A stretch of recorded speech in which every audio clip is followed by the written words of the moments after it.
안녕하세요. ABM 곽상욱입니다. 오늘은 이제 무지개 이후에 우리 지구인들의 이야기를 한번 시작해 보죠.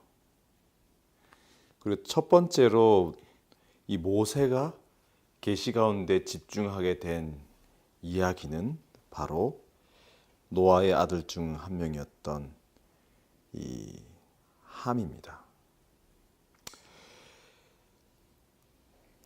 9장 18절에는 함에 대해서 가나안의 아비라라고 하는 부연을 하고 있습니다.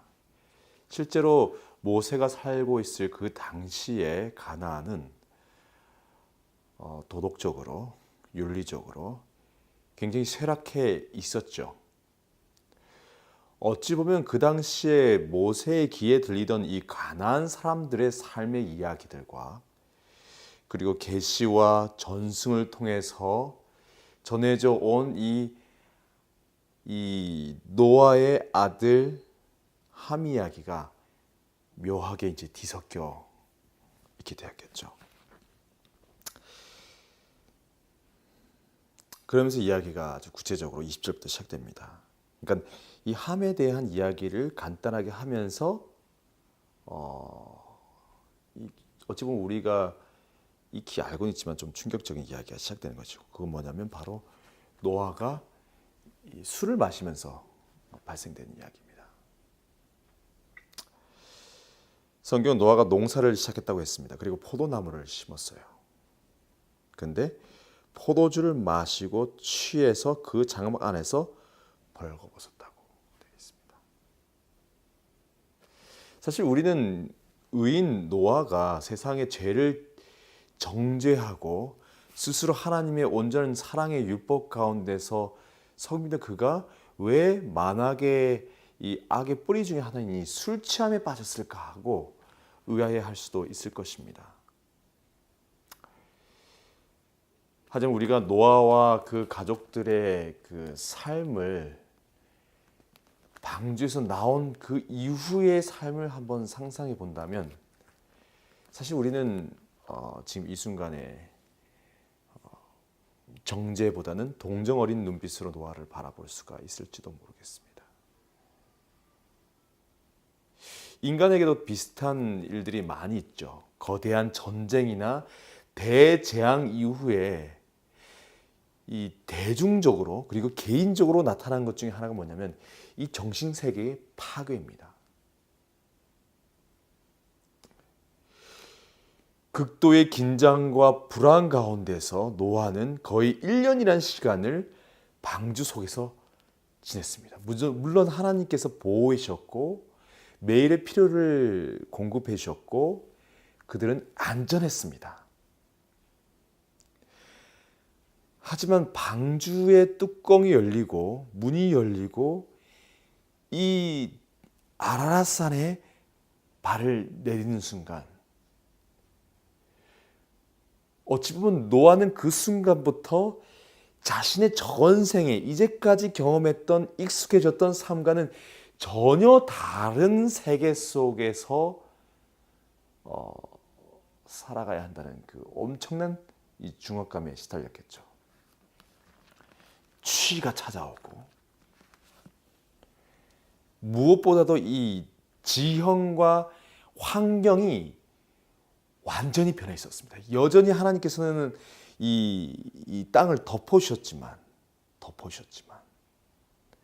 그 시체와 죽음들이 눈에 가려져 있었겠죠. 하지만 전과는 비교할 수 없는 그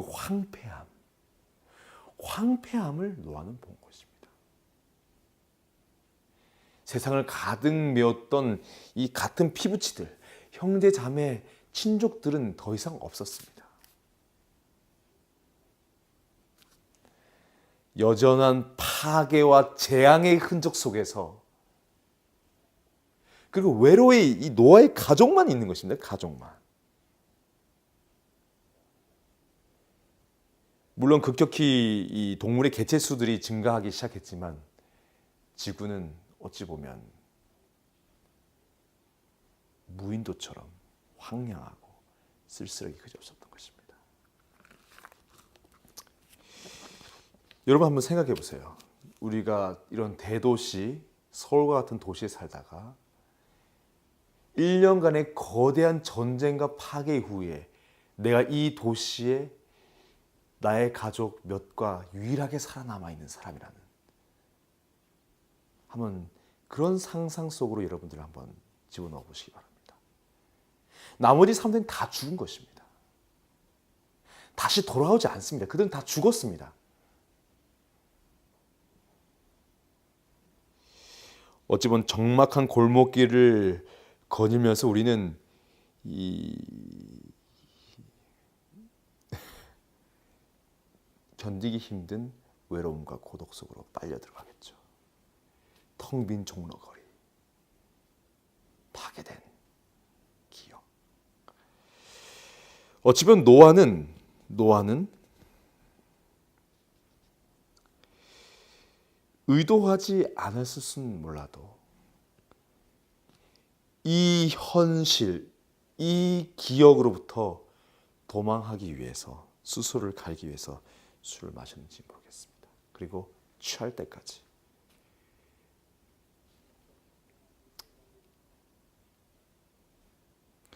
아마 이 몸이 이제 뜨끈거리니까 술 때문에요. 옷도 자연스럽게 벗었겠죠. 근데 여기 다시 가나안의 아비 함이 등장합니다.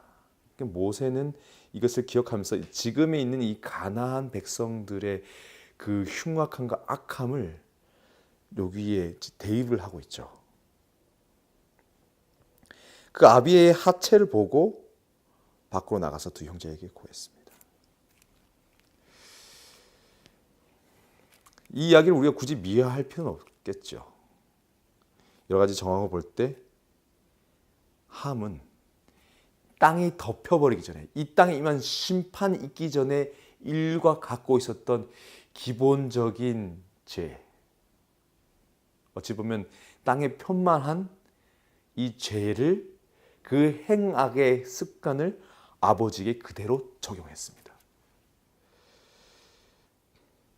우리가 쉽게 예상하듯이 함이 아버지와 어떤 성교를 했다는 것을 짐작할 수가 있습니다. 그러고 나서 그 형제들에게 얘기합니다.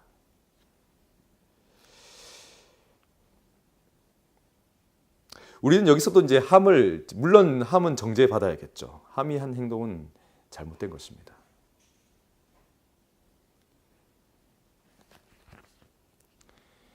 그래서 전 함도 참 불쌍하다는 생각이 듭니다.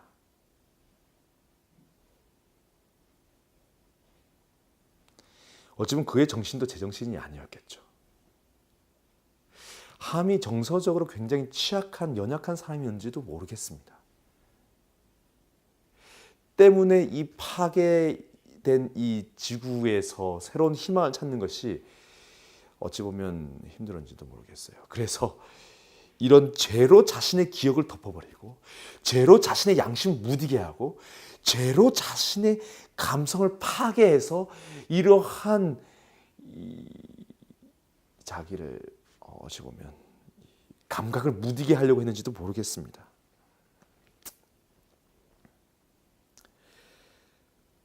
그런데 이 함의 두 형제는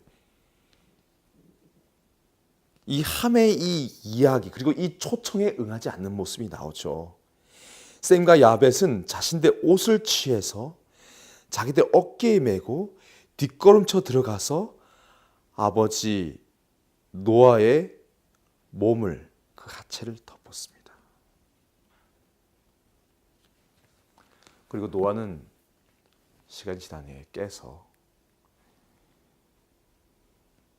함이 자기에게 한 일을 보았습니다. 그리고 셈과 야벳이 자기에게 한 일도 보았습니다. 그리고 함에게는 저주를, 그리고 셈과 야벳에게는 축복을 선언하죠.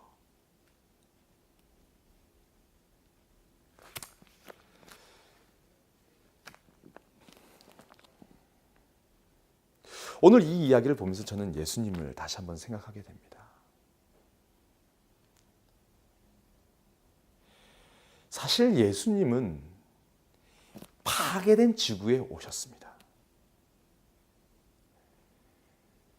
우리는 지금 이 지구의 삶 가운데 굉장히 만족해하죠.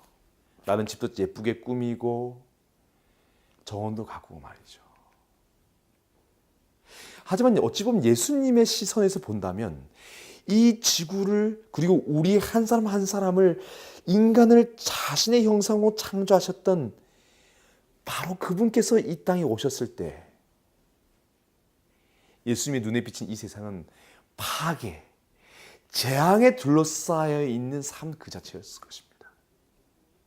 우리의 삶 하나하나, 내 생각 하나하나가 그분에게는 정상을 넘어서 미친 지경이었겠죠. 지구도 여전히 아름다움을 갖추고 있었지만 그 이 아름다움조차도 어떻게 해요? 파괴되어 있는 것입니다. 마음이 아프시겠죠. 근데 우리는 이 가운데 우리의 이 삶, 아름다움을 추구하고 더 높은 곳을 향해 가는 그 삶에 굉장히 만족해하고 이것을 굉장히 정상적인 스텝으로 생각합니다. 그런데 예수님께서 보시기에는 이것은 굉장히 불안정하고 파괴되어 있을 뿐만 아니라 우리들의 삶 자체가 어찌 보면 미쳐 있는 것이죠. 누군가를 짓밟고 올라가고요. 상대편을 나의 위의 대상, 내가 이 삶을 통해서 나의 이득과 그리고 나의 성공의 도구로 사용하는 이런 기본적인 삶의 구조, 이 사회 구조, 온통 미쳐 있는 것입니다. 사람들은 약한 사람들을 이용하고 그 이용의 기술들을 사람들에게 이렇게 설명해주고 같이 이용합니다. 그렇죠? 근데 이곳에는 셈과 야벳이 어떻게 했나요? 인간의 연약성, 이용당하고 조롱당하는 그 삶을 덮어주는 모습이 나온 것입니다. 바로 예수님께서 그 일을 하셨습니다. 그 삶을 사셨습니다. 예수님은 우리 삶 가운데로 이 파괴된 내 삶, 내 인생 가운데로 들어오셔서는 자신의 삶을 통해서 우리를 덮어주셨습니다. 심지어 그분은 십자가를 통해서 자신의 가죽을 벗기시고 그 가죽으로 우리를 덮어주셨습니다. 그 피로 우리를 씻으셨습니다.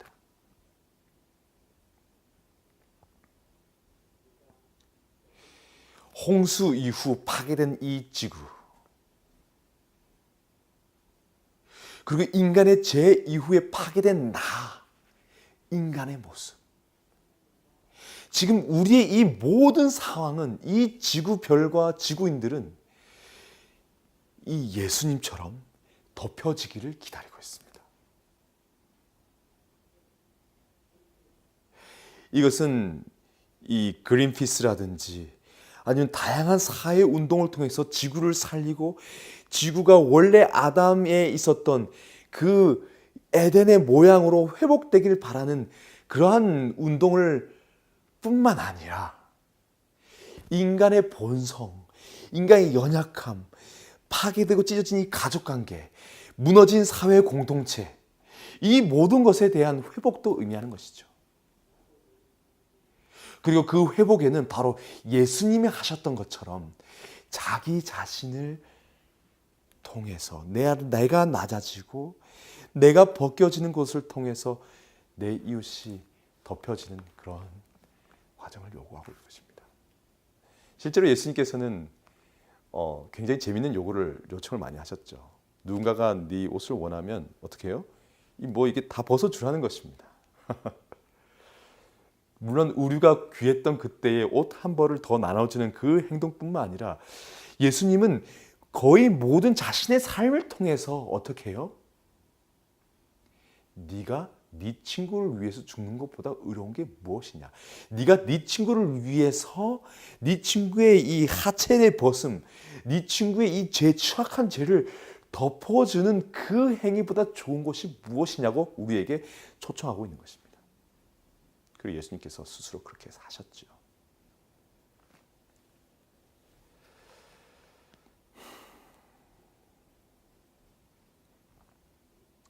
그래서 우리는 다시 한번 예수님을 집중해 볼 필요가 있습니다. 사람들이 공허해하죠. 여전히 진행되고 있는 이 파괴와 파멸의 역사 속에서 노아가 그랬던 것처럼 술 취해서 정신을 잃어버리고 함처럼 스스로 연약성이 죄로 얼룩져서 양심을 덮어버리고자 하는 젊은 세대들로 이 땅은 가득 차 있습니다. 이때 우리를 부르는 하나님은 세상을 덮으라고 얘기합니다. 우리에게 주어진 예수의 모습으로 말입니다. 그래서 우리는 다시 한번 예수께로 나가야겠습니다. 상처받고 파괴되어져 가는 이 시대를 향해서 우리는 예수님과 함께 가죽옷이 되었으면 좋겠습니다. 함께 예수께로.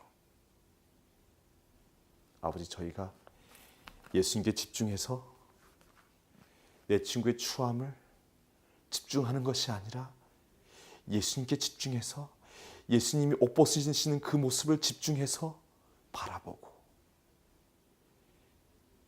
벗으시고 또 다시 그 가죽을 벗으시는 예수님을 보고 내 허물을 덮고 내 친구와 내 가족의 허물을 덮게 해주세요. 그래서 이 파괴 때문에 정신 차리지 못하는 나와 우리 모두가 회복되게 도와주세요. 예수님 이름으로 기도드립니다. 아멘. 함께 예수께로 가시죠.